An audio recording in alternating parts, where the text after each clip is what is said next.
Hi everyone, this is Olga Matt, building the future of contracts from home, still from home. And today I'm talking to my very good friend Phil, whom I've known for as long as I've been practicing law, almost as long. And he has been my mentor and help along the way. Phil, introduce yourself. Hi, everyone. I'm Phil Strauss. I've been in the Bay Area for about 20 years, been practicing law for a few more years than that. Was in Chicago and New York before that. And most of my time in the Bay Area, I've been in-house with tech companies. I began my in-house career with a company called Brio that we sold to Oracle. And from there, moved on and have done stints at Adobe, Actuate, which became OpenText, Market Tools, which was sold to SurveyMonkey, H5, Health Fidelity. And then my latest position began, I think, 7 years ago at Ebates, which we sold to Rakuten. I left for a little while, but came back. And I would say the last 5 or 6 years of my career have been more focused on sort of the compliance end of things than the strictly legal end of things. And so currently I'm the Chief Compliance Officer for the Americas operations of Rakuten, which is the big Japanese e-commerce client. Most people in the Bay Area think of it as the company that makes Steph Curry's shirt, but really we're a diversified e-commerce and media company moving into mobile, fintech, a lot of exciting things going on at Rakuten. And my scope of responsibility is the Americas, so that includes Canada and Brazil. What I want to talk to you about is law, the role of lawyers in compliance. You've been a former GC, you know, the compliance officer. That divide and navigation of the two is very interesting to me, and I would like to explore it. But before I do, I notice you have a very subtle background. I pride myself to have a really cool background. See how my shirt matches with what's on the screen. But you have a cooler background. Tell me about your background. So my background, this is not a stock Zoom background. Most of the people, it seems, are using the stock Zoom Golden Gate Bridge background. If I didn't have it, you would see the alley that runs between my house and the next door neighbor's house, and there are a few guitars and foam rollers back there. But this background is from, I'll brag on my 10-year-old daughter, Phoebe, and her art project. And I call this the Van Golden Gate Bridge, which because I think it's if Vincent van Gogh had painted the Golden Gate Bridge, it probably would have looked something like this. But I'm really proud of her. We're really proud of her, and I'm just thrilled to have this as my background. That is a really cool. It's a very dynamic, both in composition and colors. And the strokes, I love it. It actually manages to upstage you, and feel you're impossible to upstage. You're a man of a big personality, so she did something right. Yeah, she did. She upstages me every day, so I'm always happy to yield the stage to her or any of my other children. So let's talk about being an attorney or a legal leader or a former general counsel versus being in the compliance role. What is the upside of each, and what is the difference? Well, so I think if we're all in one big circus, when you go from being a general counsel or a pure legal leader, I'll call you're the tightrope walker, right? It's all about balancing the law on the one hand and business needs on the other.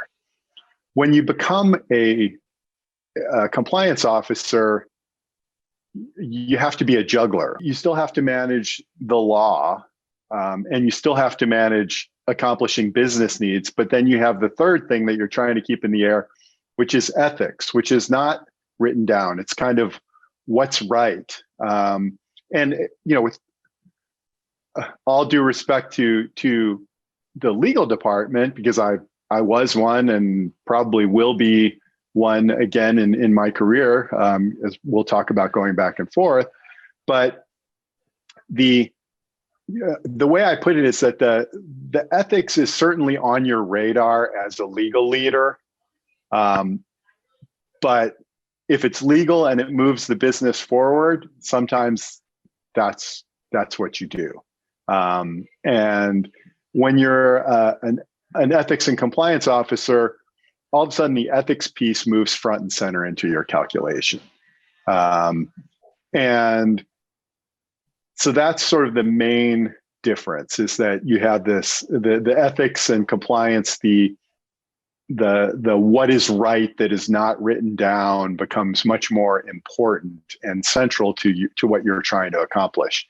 The other thing I would say, and obviously, again, all due respect to general counsels and chief legal officers who are engaged in the culture conversations because they're at the executive level, the cultural conversation also moves front and center rather than just sort of being on the radar. And the culture of tone at the top and mood at the middle, and making sure that these again largely unwritten rules of doing what's right or doing what's best for the world at large have to be exemplified and lived, by leaders from the top down to the middle management, and then pushed down throughout the company. So it's not always comfortable, right? I think a lot of us in law got into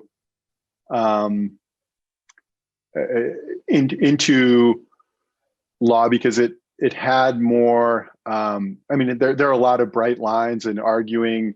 It's not all black and white, but arguing shades of gray and things like that. But a lot of us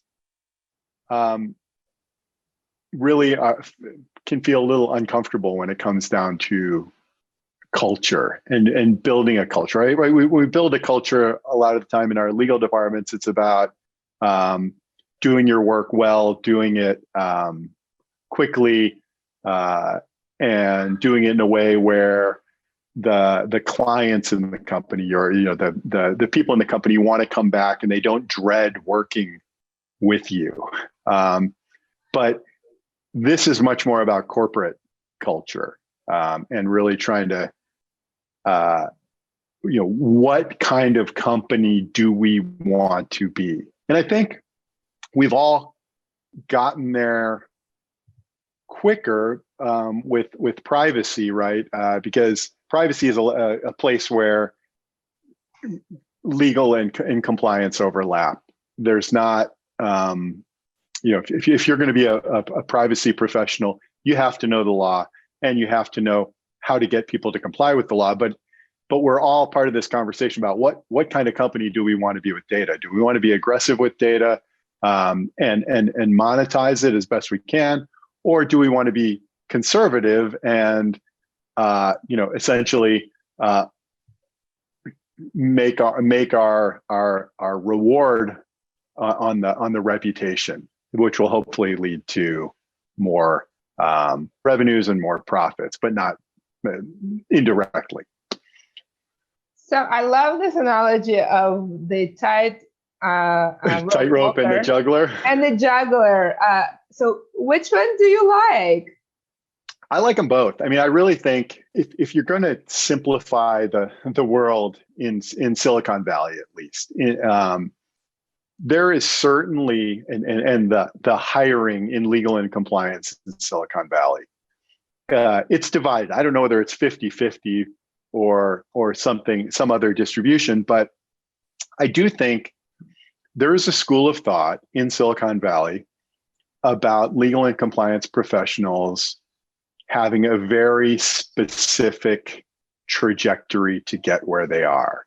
And when a company is looking for the person who went to an Ivy League law school and graduated, was Order of the Coif, and then was the executive editor of the Law Review, and then became an AUSA or went to the DOJ honors program or the Department of State and did some years of government service, and then came and went to a top New York law firm or Washington, D.C. law firm for a few years, and then moves in-house at a big company as head of litigation and works their way up.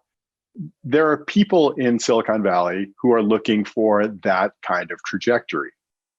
And then there's others who are saying, well, I actually like the idea of a lawyer who took a few years off and worked at a consulting company, which is something that I did, and did work, but also had to develop business, because that person, when I bring them a sales contract, understands that it's not just about negotiating and quote winning this number of clauses in negotiation. It's about getting the deal done and getting it done quickly and making sure that the VP of sales can meet his or her numbers and that they have visibility into what the potential pitfalls of this contract might be. And so I think that part of Silicon Valley that is more about a well-rounded person, someone who spent 5 years as an engineer before they became a lawyer, and doesn't want to be a patent lawyer, but just there's part of the world that looks at that person and just says, the fact that he or she spent 5 years as an engineer, that experience is going to help them to be such an effective product lawyer because they've lived it.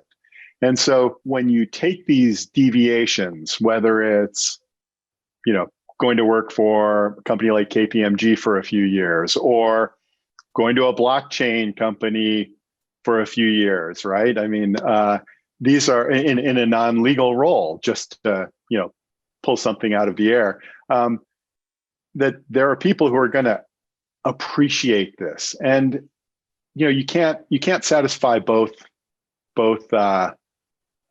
groups, right? If you want to take that straight trajectory, there are going to be a lot of jobs that you're going to be more suited for, at least on paper. But if you get those companies where they want someone who is more well-rounded, who has stepped outside their comfort zone, who has taken some chances and failed, or recalibrated or reinvented themselves, I think you're going to be more successful in that world.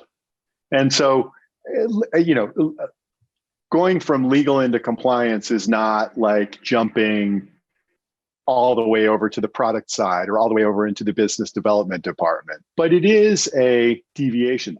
I do think it's going to become more appreciated, just as the compliance role, both from a corporate compliance as well as from a sort of data governance, privacy compliance, has escalated in importance in boardrooms and in executive suites in the last few years. That perhaps if the distribution is 50-50 over companies that are looking for that straight trajectory versus more well-rounded, maybe that's going to shade. Maybe 40% want the straight trajectory and 60% want the people who have stepped out of their comfort zone and tried something different. I love how you're thinking about the sort of the scenic route and being a well-rounded person, and how going back and forth between the Office of General Counsel, whether you lead it or being one of the members of the team, and compliance. One of the things you mentioned is this thing, ethics, and the art of doing the right thing. And how you can really double click on it as a compliance officer or being in the office of compliance officer. How do you think about ethics, and what is sort of your framework for figuring out what is the right thing to do? Well, I think when you start as a I think you start as a compliance officer. They get lumped together, but it's hard to be. You may have a title of chief ethics officer in an immature company, but it's hard to focus on ethics while you're building a basic compliance program. When you start a compliance program, and look, there are plenty of companies that don't have a compliance program where legal does compliance and they're very compliant and they're very ethical. Ethics always has to be there, but focusing on it is a much more strategic discussion. And a lot of building a compliance program in the beginning is more tactical. When you are in a less mature company, and there are plenty of great less mature companies, so it's not a knock on any company, but the companies that have, when you are blocking and tackling and saying, all right, when you're trying to enable this conversation at the executive level, I keep coming back to privacy because there are these, you can articulate these principles of what's right, whether it's the fair information principles or the areas of overlap between GDPR and CCPA and Canadian privacy law.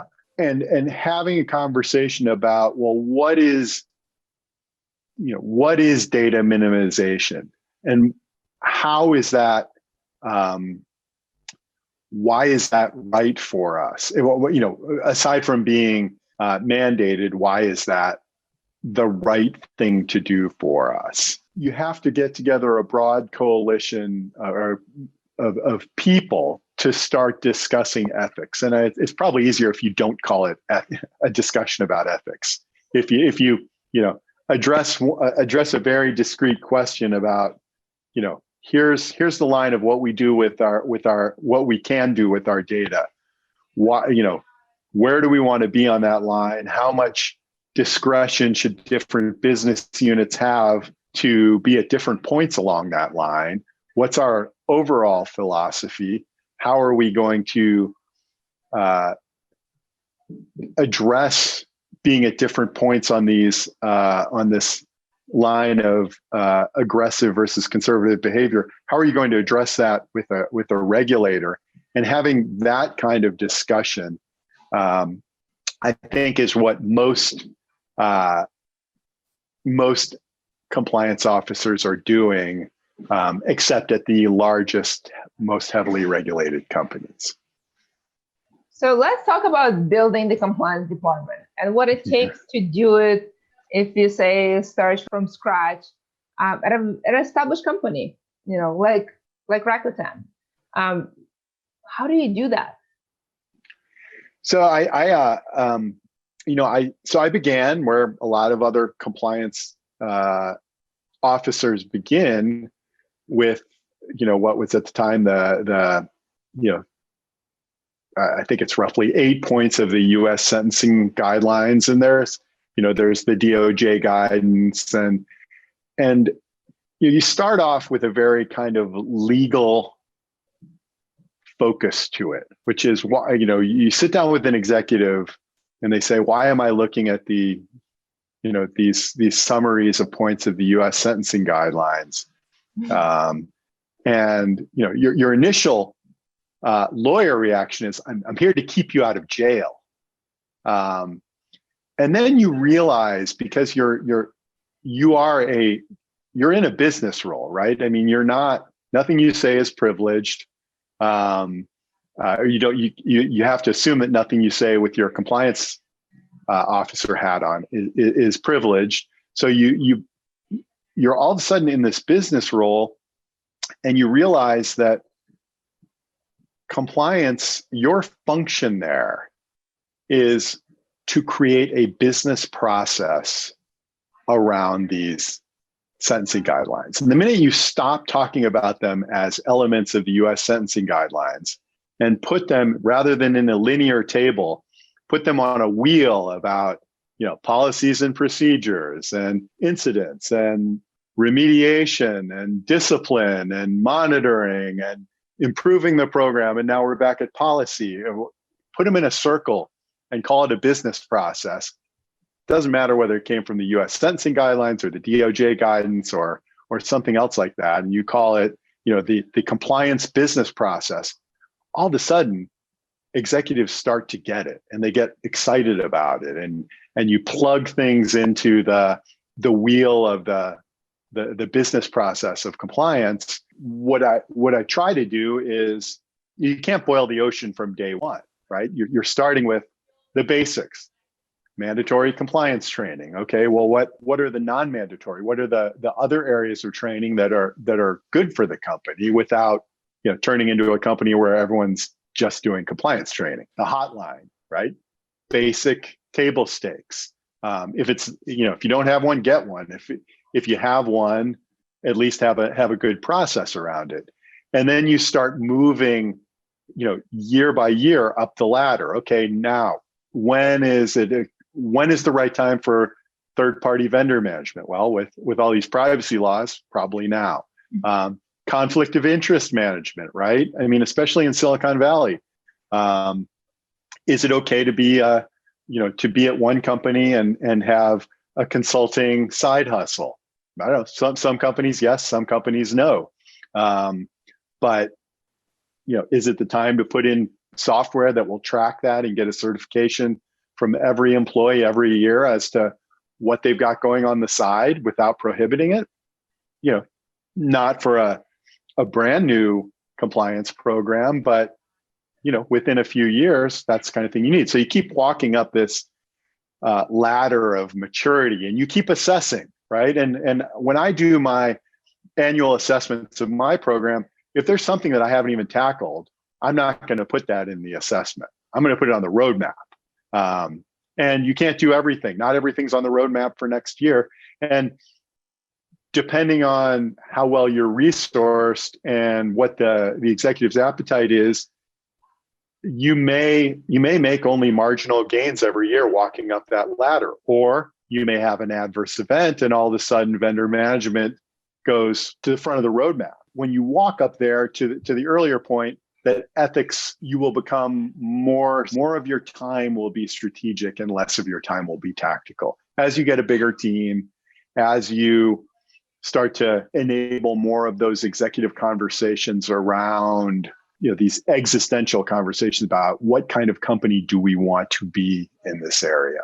A few times you mentioned this word culture, the tone at the top and the mood in the middle. How do you figure out, your culture when you kind of in it?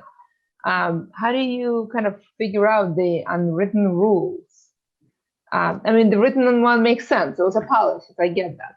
But the unwritten, the culture that you cannot quite touch, especially when you're in it, not as an objective third-party observer. How do you figure it out? Well, I think, almost every company, right? I mean, it's now infamous. The Enron Code of Ethics had all this language about, having the highest level of integrity and things like that. So those are words on paper. And I do believe, and I don't know who originally said it, but culture comes down to two things. Who do you hire? Who do you promote? That's it. I mean, if when people who yell uncivilly at work, they may be great producers, right? They may be amazing engineers. They may be amazing salespeople. They may be brilliant marketers. But if they don't fundamentally respect the people that who work for them and the people that they work with, and they keep getting promoted, then that tells you that the culture at that company is more about business performance than any of the human respect for others, integrity, things like that. So when you see these incidents and you see what does or does not happen to these people, that tells you a lot about the culture. That has to be in compliance, right? You're not making a lot of those decisions, right? The chief compliance officer is not the chief disciplinarian. They're not the chief investigator. A lot of the times on my incident reporting, I don't even know who it is. right? And that's by design. We have to work with people, and it's not necessary for me to know. I have to do a lot of reporting in the Americas. I have to do a lot of reporting to the headquarters in Tokyo, and so it's better to have only the most necessary details. What kind of incidents? How long is it taking to close them? How many are open? Which business units? What at a very high level, is it administrative error? Is it information security incident? Is it HR? I can look at that from that perspective, and the people who are consuming my reporting hopefully are looking at it from that perspective and saying, are we acting appropriately without respect to who it is, right? Not knowing, because if they're consuming my report, they don't know. Now, they may, the word may have gotten around and they may know who is the subject of a particular incident, but hopefully they don't. And they're looking at these as a whole and saying, are we being consistent? Are we treating where we have managerial problem? Are we counseling them and then giving them the chance to remediate behaviors that we think are appropriate for remediation, especially where they're high performers, but where there's an inability to change their ways, are we hopefully moving them out of the company? A compliance officer is, in some ways, you're a player, in some ways, you're a coach, in some ways, you're an umpire. But that's when you put on the umpire black and white striped shirt and you throw a yellow flag and say, you know what? Over the last 2 years, we've had 3 very similar incidents, and we acted in a very different manner. So what are we doing here? Why are we making an exception in this case? Or, why are we being a lot more draconian in this case? And trying to have this idea of just general fairness. And are we doing the right thing? Are we is the behavior that we're rewarding the kind of behavior that we want all of our employees to embody, and is the behavior that we are discouraging and punishing the kind of behavior that we don't want them to embody? 2020 has been an interesting year. I'm not going to say it was good or bad. That would be a judgment. Let's just say it has been interesting, unusual, and not something we normally expect. How did 2020 shape compliance function? Will it have a lasting effect on building that function? So yes, I think if I can draw an analogy to some of the businesses that have experienced a lot more activity because of COVID, right? Being certainly the most the most notable or impactful event of the zillion events that are and continue to be 2020. Most of the compliance officers that I know are not just part of, are core members of their COVID task forces. So on the one hand, we're all probably working a lot harder than we were in February, a lot more, especially for those of us who are at global companies. In the beginning, we had daily meetings with our European counterparts in the morning and our Asian counterparts late at night. And that was every day. That was before we had become used to the changes that are COVID, right? I mean, the good old days when we were deciding whether we should close our office or someone 3 degrees of separation away had tested positive, and should we shut down the whole office? And then by the middle of March or the end of March, that was all done for us. And now we're looking at, do we reopen? Which offices reopen? What's our criteria for reopening? What's our criteria for shutting them down? We all know much more about HVAC systems, and do we want to test employees before they come back? There's just so much, and we've become the and I think this is similar for the legal departments, but because the legal departments have very tangible things that they have to follow, which is, what's the reporting requirement if we have someone sick? What's the OSHA guidance? What's the form of the notice we need to put it on the door of every office we reopen? What's the waiver that people are going to sign? How are we going to segregate mass thermometry data from the rest of employee data? They've got all that.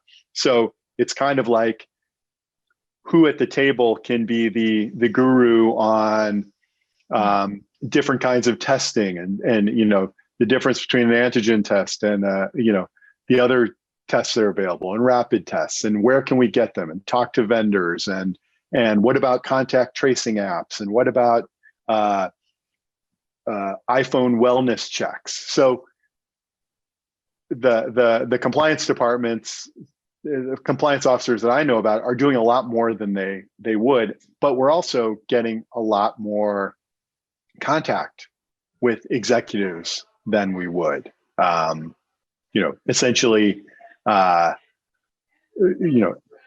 daily, weekly, if not daily contact with probably every senior executive on the U.S. in the Americas management, and certainly a lot more Zoom FaceTime with our bosses in Tokyo. So in that way, I think it's been a good thing to increase the visibility. And, I would say that there are some out there who would say that compliance jobs can get boring and kind of rote. And this is certainly for my team has allowed them to expand into some areas that they normally wouldn't get to expand into. So I think it's been, it's been a good opportunity for compliance departments that are ready, willing, and able to rise to the occasion to take advantage of the opportunity. And hopefully we'll emerge from all this with a little more or a lot more trust and confidence and capabilities that will persist and hopefully expand our mandate going forward. Legal and compliance are very much part of the trust and safety that everyone so much craves, that I can definitely see how this role is changing. It's very apparent, and how I think it'll be really hard to go back to something less than that. And you see a lot of attorneys, general counsel, compliance officers being the executive or the professional that helps with trust and safety. One data point that I see in, when you keep abreast of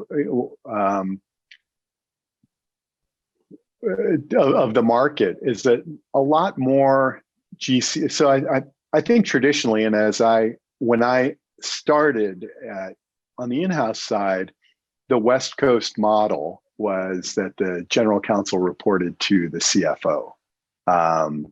And the East Coast model was that the general counsel reported to the CEO. It's not 100%, but I think that was a fairly well-known trend. And then Sarbanes-Oxley came about, and I think there was a brief shift of general counsels reporting to CEOs, but then it seemed to, kind of after 2000, maybe that trend continued through 2008 and the recession, but then it seemed to drift back. And then I think it was GDPR and CCPA and privacy and data governance, and the fact that you could get in a lot more trouble, but with loose use of data than you could by having a restatement, right? Almost it was almost worse than the financial problems. That it's to move back, and I think it's that COVID has probably accelerated that legal and compliance leaders need to be in the, they've always been in the second circle, if you will, but now they need to be in that core inner circle, at least part of the time, and have visibility into what's going on. A core inner circle of executives, and the only way to ensure that is to have them reporting to the CEO. So, say you're a legal professional. Do you think there is a way to smoothly sort of transition back and forth between legal and compliance functions, or do you think one should specialize? What is your kind of feel of the situation? I think it's a personal choice and an appetite for risk. It's, I would tell someone to, live your own professional truth, right? If you want to see a whole bunch of different things in your professional life, then, and you're willing to take some risk for that, just know that it will, when doors open in our careers, other doors shut. And that the minute you sort of step off this straight legal, traditional Ivy League law school to, prestigious New York or Silicon Valley law firm, maybe a little stint in government, and then, monetize it in an in-house, take a very senior in-house job. Stepping off that trajectory may disqualify you for those jobs, and that's okay, right? But everyone has to make that decision for themselves. I think there are a lot of people in, for example, financial services, who that trajectory can change on you, right? Because all of a sudden after Enron and the other sort of mid-2000s financial scandals, all of a sudden everyone, including myself, who never did a Department of Justice or AUSA kind of law enforcement stint in their career, was essentially disqualified. Even if you had been doing all the other right things for those jobs, they wanted to hire former federal judges, former AUSAs, former Department of Justice people to kind of give this sort of shine of integrity to the legal department, rightly or wrongly. Whether people in those roles are best suited to lead a corporate legal department was sort of beside the point. So I guess that's my way of saying that, you could be doing everything right and the rules may change on you. And so for me personally, I began my career as a litigator, and then 3 or 4 years after, a state Supreme Court clerkship, I had 2 older brothers who were both corporate lawyers, and I had no idea what they did. It seemed dreadfully boring to me. And there I was, I decided I didn't like fighting with people all the time, and didn't really want to be a litigator for the rest of my life. And so I became a corporate lawyer. And all of a sudden I was joining my older brothers, pushing, as someone put it to me, starting with a paper on the left side of my desk and ending the day with papers on the right side of my desk. And I did that for a few years, and knowing that I did not want to be a partner for a big, New York corporate practice, but that I wanted to be in-house and I wanted to be in tech. And that's what I did. And I've been able to step away into business roles and step back and still be very successful as a general counsel. And I've stepped into, privacy/compliance roles. And who knows? Very happy at Rakuten. But at some point, we all end up doing different things. And I could see myself moving back into a general counsel type role. Hopefully the market out there will will see the benefit of that as well. But maybe maybe at some point maybe at some point you've taken too many turns, but I'm not there yet. I don't think there is such a thing as taking too many turns. We're close to the end. I love this conversation, and I love the kind of going back and forth and how you think differently, and how it's a little bit like riding a bike. You can go back to law, you can go back to compliance.